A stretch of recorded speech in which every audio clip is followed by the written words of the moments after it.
In this video, we'll discuss the differences between the main group and the transition metal elements and look at some of their characteristics. If you look at the periodic table in the front cover of your textbook, at the top we can see different groups where we say group A and group B. Group A we refer to as main group elements, and group B we refer to as the transition metals. The main difference between these elements is that group A mainly focuses on the s and the p orbitals and the electrons contained in those orbitals, and the transition metals utilize the d orbitals. So since the bonding is mainly containing s and p in the main group elements and the d orbitals for the transition metals, we need to look at them a little bit differently. So for group A,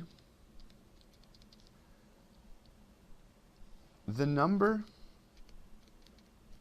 of valence electrons is equal to the group number.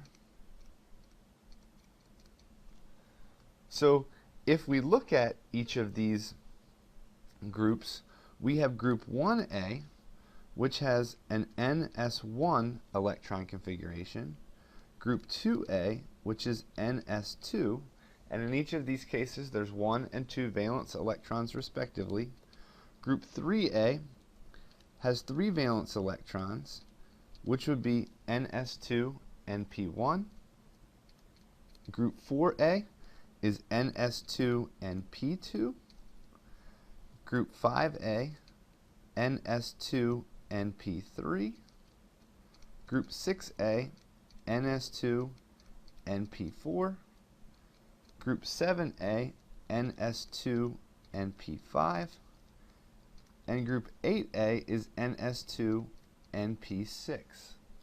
And this is where we get our octet for the sum of the s and the p orbitals that are in a particular atom.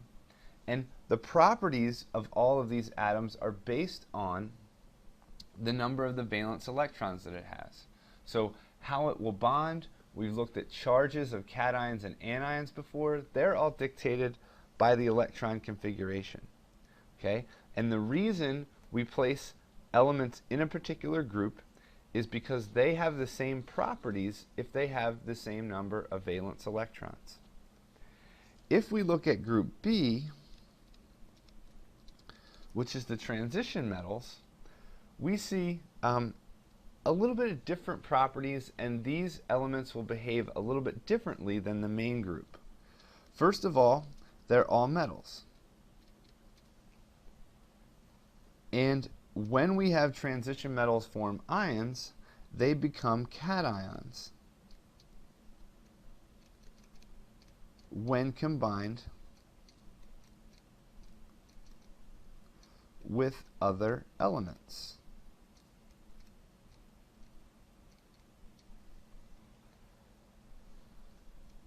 Another difference with the transition metals in the main group is that they do not normally attain the noble gas configuration. So while main group elements will always form a noble gas configuration, the transition metals, they don't do this as readily. So lastly, when forming cations, they readily lose s electrons and some of the d electrons. So for example, If we have iron, it has an electron configuration of argon, 4s2, 3d6. If we look at iron 2+, its electron configuration is argon, 3d6. Okay? Note that iron 2+ is not 4s2, 3d4, it's 3d6. If we look at iron 3+, it's going to have an electron configuration of argon, 3d5. Okay, so when forming cations, they readily lose the s electrons and some of the d electrons.